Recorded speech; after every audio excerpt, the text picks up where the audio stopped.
जय श्री कृष्णा, जय श्री राधे। पुरुषोत्तम मास महात्म्य, अध्याय 27। श्री नारायण बोले। इस प्रकार कहकर मौन हुए मुनीश्वर वाल्मीकि मुनि को सपत्नीक राजा दृढ़धनवा ने नमस्कार किया और प्रसन्नता के साथ भक्तिपूर्वक पूजन किया। उस राजा दृढ़धनवा से की हुई पूजा को स्वीकार कर मुनि ने उसे खूब आशीर्वाद दिया। तुम्हारा कल्याण हो, तुम सदैव सुखी रहो।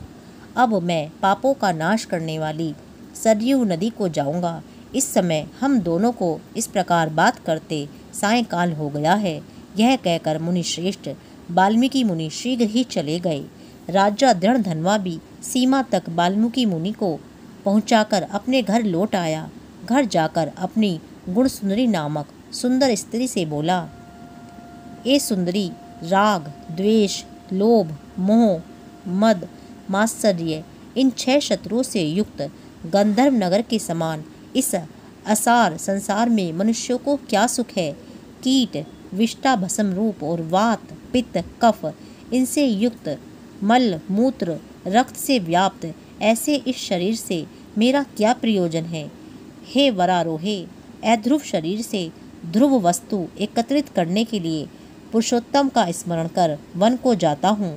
तब वह गुणसुंदरी ऐसा सुन के विनय से नम्रता युक्त तथा शुद्धता के साथ हाथ जोड़कर अपने पति से बोली, हे नृपते, मैं भी तुम्हारे साथ चलूँगी। पतिव्रता स्त्रियों के पति ही देवता है। जो स्त्री पति के जाने पर पुत्र के गृह में रहती है, वह स्त्री पुत्र वधू के अधीन हो पराये गृह में कुत्ते के समान रहती है। पिता स्वल्प देता है और भाई भी स्वल्प ही देता है। अत्यंत देने वाले पति के साथ कौन स्त्री न जाएगी। इस प्रकार प्रिया की बात को स्वीकार कर पुत्र का अभिषेक कर स्त्री सहित शीघ्र ही मुनियों से सेवित वन को गया। दोनों स्त्री पुरुष हिमालय के समीप गंगा जी के निकट जाकर पुरुषोत्तम मास के आने पर दोनों काल में स्नान करने लगे। हे नारद, वहाँ पुरुषोत्तम मास को प्राप्त कर विधि से पुरुषोत्तम का स्मरण कर भार्या सहित तपस्या करने लगे। ऊपर हाथ किए बिना अवलंब पैर के अंगूठे पर स्थिर आकाश में दृष्टि लगाए निराहार होकर राजा श्री कृष्ण भगवान का जप करने लगे। इस प्रकार व्रत की विधि में स्थित हुए तपोनिधि राजा की पतिव्रता रानी सेवा में तत्पर हुई। इस प्रकार तप करते हुए राजा का पुरुषोत्तम मास संपूर्ण होने पर घंटिमाओं के जल से विभूषित विमान वहां आया। ऐसे तत्काल आए हुए पुण्यशील और सुशील सेवित विमान को देख स्त्री सहित राजा आश्चर्य युक्त हो विमान में बैठे हुए पुण्यशील और सुशील को नमस्कार किया। पुनः वे स्त्री सहित राजा को विमान में बैठने की आज्ञा दी। स्त्री सहित राजा विमान में बैठकर सुंदर नवीन शरीर धारण कर तत्काल गौलोक को चले गए। इस प्रकार पुरुषोत्तम मास में तप करके भय रहित लोक को प्राप्त होकर हरि के निकट आनंद करने लगे। और पतिव्रता स्त्री भी पुरुषोत्तम में तप करते हुए पति की सेवा प्राप्त करके उसी लोक को प्राप्त हुई। श्री नारायण बोले, हे नारद, मेरी एक ही जिह्वा है। इस समय मैं इसका क्या वर्णन करूं। इस पृथ्वी पर पुरुषोत्तम के समान कुछ भी नहीं है। सहस्त्र जन्म में तप करने से जो फल प्राप्त नहीं होता, वह फल पुरुषोत्तम के सेवन से पुरुष को प्राप्त हो जाता है। श्री पुरुषोत्तम मास में बुद्धिपूर्वक अथवा अबुद्धिपूर्वक किसी भी बहाने यदि उपवास, स्नान, दान और जप आदि किया जाए तो करोड़ों जन्म पर्यंत किए हुए पाप नष्ट हो जाते हैं। जैसे दुष्ट बंदर ने अबुद्धिपूर्वक 3 रात तक पुरुषोत्तम मास में केवल स्नान कर लिया तो उसके पूर्व जन्म के समस्त कुकर्मों का नाश हो गया और वह बंदर भी दिव्य शरीर धारण कर विमान पर चढ़कर जरा मरण रहित गोलोक को प्राप्त हुआ। इसीलिए यह पुरुषोत्तम मास संपूर्ण मासों से अत्यंत श्रेष्ठ मास है, क्योंकि इसके बिना जाने ही पुरुषोत्तम मास में किए गए स्नान मात्र से दुष्ट वानर को हरि भगवान के समीप पहुंचाया। आश्चर्य है, श्री पुरुषोत्तम मास का सेवन जो नहीं करते हैं वे महामूर्ख हैं। वे धन्य हैं और कृतकृत्य हैं। उनका जन्म सफल है। जो पुरुष पुरुषोत्तम मास का विधि के अनुसार स्नान, दान, जप, हवन, उपवास पूर्वक सेवन करते हैं। नारद मुनि बोले, वेद में समस्त अर्थों का साधन करने वाला मनुष्य शरीर कहा गया है, परंतु यह वानर भी व्याज से पुरुषोत्तम मास का सेवन कर साक्षात मुक्त हो गया है। हे तपोनिधे, संपूर्ण प्राणियों के कल्याण के निमित्त मुझसे इस कथा को कहिए। इस वानर ने 3 रात्रि तक कहाँ पर स्नान किया? यह वानर कौन था? आहार क्या करता था? उत्पन्न कहाँ हुआ? कहाँ रहता था?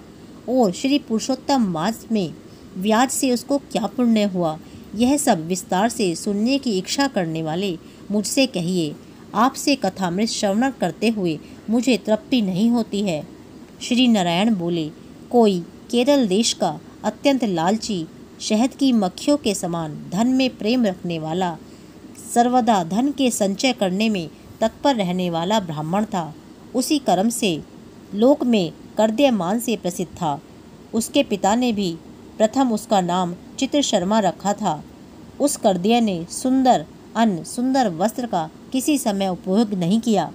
उस कुबुद्धि ने अग्नि में आहुति, पितरों का श्राद्ध भी नहीं किया और यश के लिए भी कुछ नहीं किया और आश्रित वर्ग का पोषण नहीं किया। अन्याय से धन को इकट्ठा कर पृथ्वी में गाड़ दिया। माघ मास में उसने कभी तिलदान नहीं किया। कार्तिक मास में दीपदान और ब्राह्मणों को भोजन नहीं कराया। वैशाख मास में धान्य का दान नहीं किया और व्यतीत पात योग में स्वर्ण का दान नहीं किया। वैधृति योग में चांदी का दान नहीं किया और ये सब दान कभी सूर्य संक्रांति काल में भी नहीं किया। चंद्र ग्रहण, सूर्य ग्रहण के समय न जप किया और न ही अग्नि में आहुति दी। सर्वत्र नेत्रों में आंसू भरकर दीन वचन कहा करता था। वर्षा, वायु, आतप से दुखित, दुबला और काले शरीर वाला वह मूर्ख सदा ही धन के लोभ से पृथ्वी पर घूमा करता था। कोई भी इस पामर को कुछ दे जाता, इस बार बार कहता हुआ गो के दोहन तक कहीं भी ठहरने में असमर्थ था। लोक के प्राणियों के धिक्कारने से जला हुआ और उद्विग्न मन होकर घूमा करता था। उसका मित्र कोई बनेचर वाटिका का मालिक था। उस कर्दय ने उस माली से बार बार रोते हुए अपने दुख को कहा, नगर के वासी मेरा नित्य तिरस्कार करते हैं, इसलिए मैं उस नगर में नहीं रह सकता हूँ। इस प्रकार कहते हुए उस कर्दय ब्राह्मण के अत्यंत दीन वचन को सुनकर माली के चित्त में बड़ी दया आई। शरण में आए हुए उस दीन ब्राह्मण पर माली ने दया करके कहा, हे कर्दय, इस समय तुम इसी वाटिका में निवास करो। नगर वासियों से तिरस्कृत हुआ वह कर्दय उस माली के वचन को सुन प्रसन्न होकर उस वाटिका में रहने लगा। नित्य उस माली के पास वास करता रहा और उसकी आज्ञा का पालन करता रहा। इसलिए कर्दय में माली ने दृढ़ विश्वास किया और उस कर्दय में अत्यंत विश्वास होने के कारण माली ने उस कर्दय ब्राह्मण को अपने छोटे से बगीचे का मालिक बना दिया।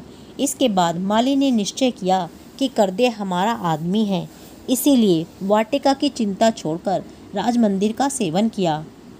राजा के यहाँ उस माली को बहुत कार्य रहता था, इसीलिए और पराधीनतावश वाटिका की ओर वह कभी न आया। वह अत्यंत दुर्बल कर्दय उस वाटिका के फलों को आनंद से अच्छी तरह भोजन करता और लोभवश बचे हुए फलों को बेच देता था। निर्भय पूर्वक उस बगीचे के फलों को बेचकर सब धन स्वयं ही रख लेता था। जब माली पूछता तो उसके सामने झूठ बोलता था कि नगर में फिरता फिरता भिक्षा मांगता और खाता खाता तुम्हारे वन की रक्षा करता हूँ, फिर भी पक्षीगण इस बगीचे के फलों को महीने में आकर खा जाते हैं। देखिए, मैंने कुछ खाते हुए पक्षियों को अच्छी तरह से मार डाला है। यहाँ चारों तरफ उन पक्षियों के मांस और पंख गिरे पड़े हैं। उन मांस के टुकड़ों और पंखों को देखकर उसका अत्यंत विश्वास कर माली चला गया। इस प्रकार अत्यंत जर्जर उस दुष्ट कर्दय को वास करते करते वहाँ 87 वर्ष व्यतीत हो गए। वह मूढ़ वहीं पर ही मर गया और उसको अग्नि व काष्ठ भी नहीं मिला। बिना भोगे पापों का नाश नहीं होता, ऐसा वेद के जानने वाले कहते हैं। इस कारण हाहाकार करता हुआ यमदूतों के मुदगर के आघात से पीड़ित कष्ट के साथ अत्यंत भयंकर दीर्घ मार्ग को गया। पूर्व में किए हुए कर्मों को स्मरण करता हुआ और प्रलाप करता हुआ तथा बुद्ध अक्षरों में कहता हुआ कि अहो आश्चर्य है, मुझ दुष्ट कर्दय के अज्ञान को देखिए। कृष्ण सार से युक्त पवित्र इस भारत खंड में देवताओं को भी दुर्लभ मनुष्य शरीर को प्राप्त कर मैंने धन के लोभ से क्या किया, अर्थात कुछ भी नहीं किया, और मैंने जन्म व्यर्थ में ही गंवा दिया। मैंने बहुत दिनों में जो धन संचय किया था वह धन तो पराधीन हो गया। इस समय काल पाश में बंधा पराधीन होकर क्या करूं? प्रथम मनुष्य शरीर को प्राप्त कर कुछ भी पुण्य कर्म नहीं किया, न तो दान दिया, न अग्नि में आहुति दी, न हिमालय की गुफा में जाकर तपस्या की, मकर के सूर्य होने पर माघ मास में न गंगा के जल का सेवन किया, पुरुषोत्तम मास के अंत में 3 दिन उपवास भी नहीं किया, और कार्तिक मास में तारागण के रहते प्रातः स्नान भी नहीं किया। मैंने पुरुषार्थ को देने वाले मनुष्य शरीर को भी पुष्ट नहीं किया। अहो आश्चर्य है, मेरा संचित धन पृथ्वी में निरर्थक ही गड़ा रह गया। दुष्ट बुद्धि होने के कारण जीवन पर्यंत जीव को कष्ट दिया, और मैंने जठराग्नि को भी कभी अन्न से तृप्त नहीं किया। किसी पर्व के समय भी उत्तम वस्त्र से शरीर को आच्छादित नहीं किया, न तो जाति के लोगों को, न बांधवों को, न स्वजनों को, न बहनों को, न दामाद को, न कन्या को, न माता पिता को, न छोटे भाई को, न पतिव्रता स्त्री को, और न ही ब्राह्मणों को प्रसन्न किया। इन लोगों को एक बार भी मिठाई से कभी तृप्त नहीं किया। इस प्रकार विलाप करते हुए उस कर्दय को यमदूत यमराज के समीप ले गए। उसको देखकर चित्रगुप्त ने उसके पाप पुण्य को देखा और अपने स्वामी धर्मराज से कहा, हे महाराज, यह ब्राह्मणों में अधम कृपण है। धन के लोभी इस दुष्ट कर्दय का कुछ भी पुण्य नहीं है। वाटिका में रहकर इसने बहुत पाप किया है। माली का विश्वास पात्र बनकर साक्षात स्वयं फलों को चोरी किया, और जो पके हुए फल थे उनको खाया, और जो खाने से बचे हुए फल थे उनको इस दुष्ट ने धन के लालच से बेच डाला। एक तो फलों की चोरी का पाप, दूसरा विश्वासघात का पाप। हे प्रभु, ये 2 पाप इस कृपण में अत्यंत उग्र हैं, और भी इसमें अनेक प्रकार के पाप हैं। नारद मुनि बोले।